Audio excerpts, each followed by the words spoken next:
Residents were given one-on-one instructions in making a hand-built pot. A slab of clay was rolled out to cover the bottle, bowl, or other type of form that the student selected.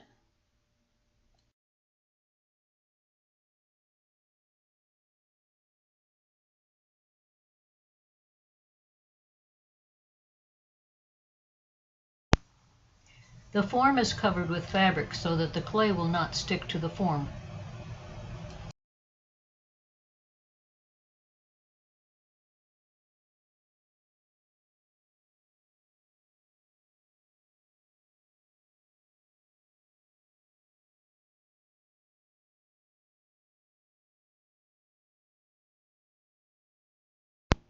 The clay is draped over the form and pressed around it.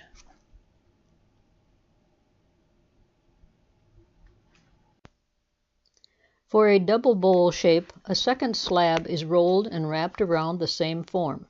It is also allowed to get leather hard before it is removed from the form. The halves are trimmed so that they can be joined by a coil of clay that is pressed into the space between them.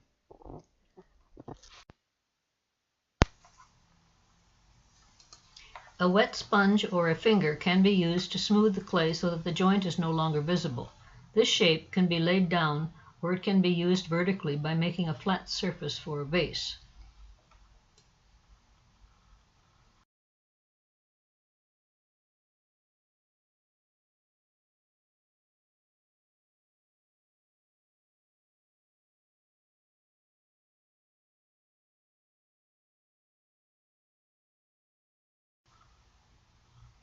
For this project, some students chose to use a skirt on their pot. An onion bag was laid on the slab and rolled to provide surface texture.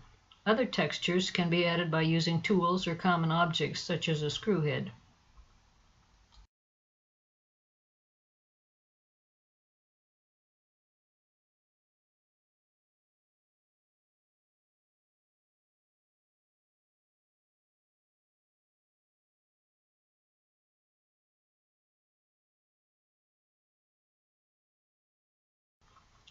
To apply the skirt to a pot, the textured slab is folded to fit the pot as shown in the finished example.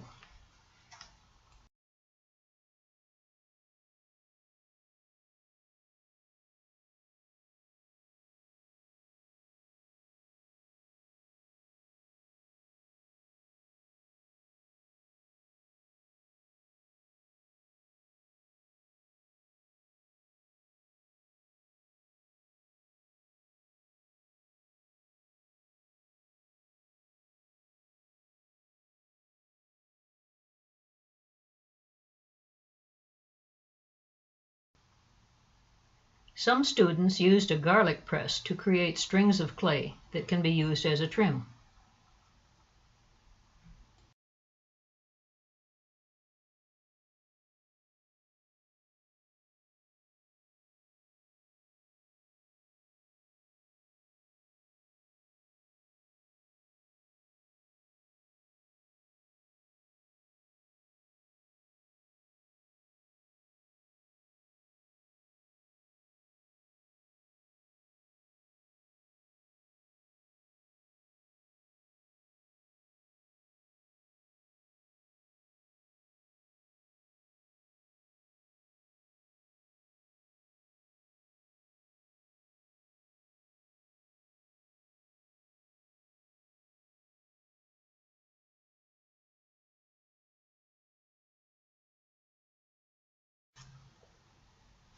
Handmade spouts were added to some pots. They are formed around the thumb.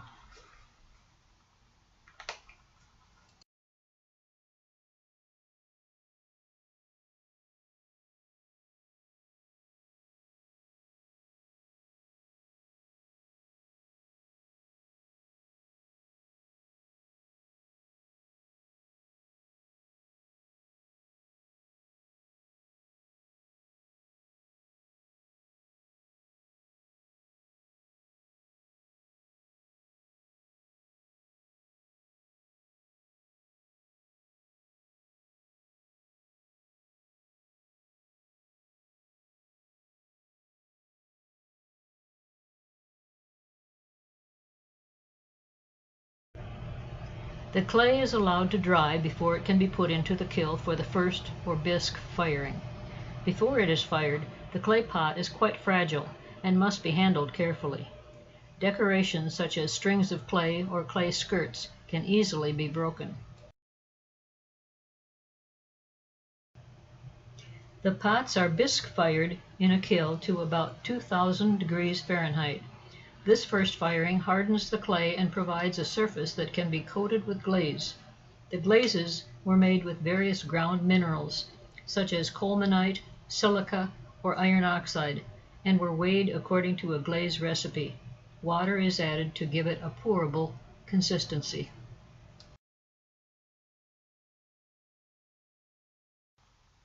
Glazes can be applied by pouring, dipping, or painting on with a brush. The green glaze had been poured into the pot and the pot was rotated so that all inside surfaces are covered. It was then tipped quickly to pour the glaze out, but not get any on the outside of the pot. A wet sponge can remove unwanted glaze. The outside was then glazed by pouring the white glaze as shown.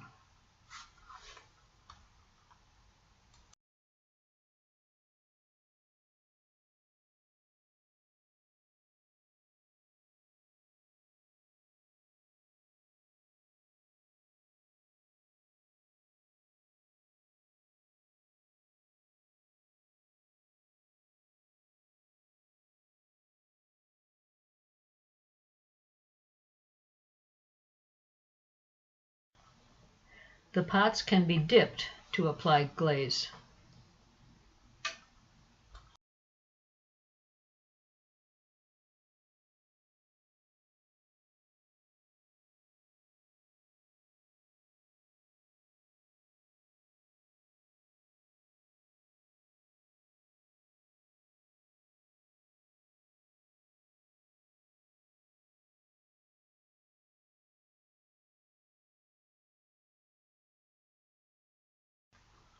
The glazed pots are then fired again in the kiln, this time to about 2200 degrees Fahrenheit. The various glazes form different colors of glass on the surface of the pots. One glaze over another can give interesting effects. The final temperature of the kiln determines the color, texture, and the running of the glazes. This was a test of a new type of clay, with glazes that had been prepared years ago and stored as dry powders. They had been reconstituted with water. The kiln had been reconditioned and reached temperature in just a few hours. This was unexpected, and the temperature went a little too high. The glazes ran a little, but the students were very pleased with the results.